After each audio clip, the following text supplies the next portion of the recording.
The rise and fall of Egypt, what we can learn today. Ancient Egypt is one of the longest-lasting civilizations in history, with its rule lasting over 3,000 years. During its golden age, known as the New Kingdom, 1550 to 1070 BC, Egypt became extremely wealthy, powerful, and influential. This period was led by famous pharaohs like Ramses II, who built massive monuments and led Egypt's army to many victories, and Tutankhamun, whose tomb discovery in the modern era amazed the world. Another key ruler was Thutmose III, a warrior king who expanded Egypt's empire far beyond its borders, stretching from present-day Sudan to northern Sinai. Under these rulers, Egypt became a center of trade, culture, and innovation. The pyramids of Giza and the huge temples at Karnak and Luxor still stand today as proof of their incredible architecture and devotion to the gods. Egypt's influence wasn't limited to its land. It reached far into other parts of the ancient world. Its military strength, rich culture, and complex religious beliefs made it a leader of ancient civilization. However, even the most powerful empires faced challenges. These challenges led to the decline of Egypt, and its dominance came to an end. Ramses III and the Sea Peoples. Introducing you. Ramses III, the last great pharaoh of Egypt, ruled for 31 years during a very difficult time in Egypt's history. He is remembered for his strong leadership and his efforts to keep Egypt powerful despite many challenges. As the ruler of the 20th dynasty, Ramses III had to deal with serious problems, but he is praised for keeping the empire standing. One of the biggest threats during his reign came from a group called the Sea Peoples. These warriors were forced out of their homes, likely because of famine and environmental disasters. They attacked many places around the Mediterranean, causing a lot of destruction. Ramses III, however, was a skilled leader. In 1177 BC, he led Egypt's army and navy in a huge battle and managed to defeat the Sea Peoples when they attacked Egypt again. This victory was so important that he had it carved on the walls of his temple at Medinet Habu, showing scenes of naval combat and his triumph over these invaders. Even though Ramses III won the battle, Egypt was starting to show signs of weakness. Constant fighting used up a lot of the empire's resources, and toward the end of his rule, there was trouble inside the kingdom. One of Ramses III's queens plotted against him, leading to his assassination. In 1155 BC, modern CT scans of his mummy confirmed that he was killed by being stabbed in the neck. The death of Ramses III marked a major turning point for Egypt. With no strong leader to replace him, the empire began to slowly decline. His death ended Egypt's last great era and opened the door to economic problems, political struggles, and eventually, foreign rulers taking control. The Bronze Age collapse's impact on Egypt. The Bronze Age collapse had a huge impact on ancient Egypt and played a major role in its decline. One of the most damaging effects was a 150-year-long drought that caused major problems for Egypt's farming. The Nile River, which usually flooded every year to water Egypt's fields of wheat, barley, and flax, became unpredictable. Studies of ancient soil in the Nile Delta show that the river's flow dropped dramatically during this time. This led to a big drop in Egypt's grain production, up to 30 to 40% less than before. With less food being grown, Egypt faced widespread famine, food prices went up, and unrest broke out among the people. At the same time, Egypt's economy took a major hit as trade networks in the Mediterranean collapsed. Egypt used to trade with many important partners, like the Mycenaeans and Hittites, but when those civilizations fell apart, Egypt lost its access to valuable goods. Archaeological evidence from this period shows a sharp drop in the import of copper, which was essential for making weapons and tools. Inside the country, the environmental and economic crises led to growing political problems.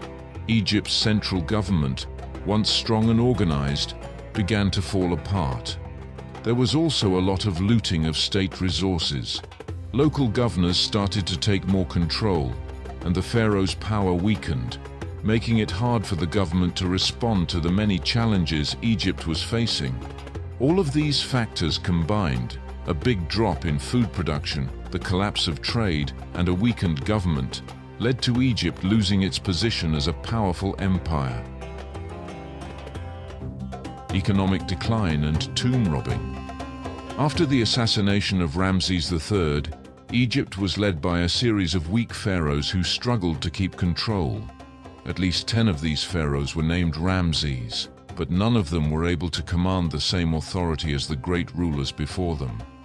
By the time of Ramses I, the last pharaoh of the new kingdom, Egypt's government had become very weak and divided. Local governors and military leaders began to rule their own areas, taking power away from the central government. As a result, the state lost control of about 80% of its territories, leading to widespread chaos and lawlessness. One of the clearest signs of Egypt's downfall was the looting of tombs, especially in the Valley of the Kings, where many of Egypt's elite, including pharaohs, were buried. Tomb robbing became common, and even the graves of great pharaohs like Seti I and Ramses II were broken into. Valuable treasures such as gold, jewelry, and funerary objects were stolen and sold illegally. Records from the time of Ramses IX suggest that more than half of the royal tombs were looted. Many of the thieves were tomb workers themselves, and the government was too weak to stop them. Foreign rule and loss of independence. When Egypt's internal stability weakened after the fall of its pharaohs, it became more vulnerable to outside forces. The first to take advantage of this were the Libyans, who had begun settling in Egypt's western regions during the late New Kingdom period. By the 10th century BC, Libyan leaders, many of whom had served as military commanders in Egypt's army, took control of the country. Shoshenq I, a Libyan-born leader, became pharaoh and founded the 22nd dynasty, making it the first time Egypt was ruled by foreigners. During Shoshenq's reign, Egypt saw a brief period of military success, but the Libyan rulers couldn't maintain strong centralized power, and Egypt's influence continued to shrink. By the 8th century BC, Egypt's political situation got worse, which allowed the Kushites from the south to rise to power. The Kushites came from Nubia and had long admired Egyptian culture.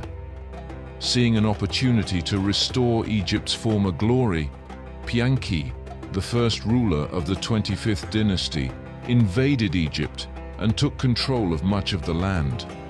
The Kushite rulers were respected because they tried to bring back Egypt's old traditions and built temples, preserving Egyptian customs. However, their rule didn't last long.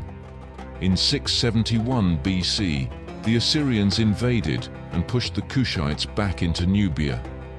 Egypt's decline continued until 332 BC, when Alexander the Great conquered the country during his battles with the Persian Empire.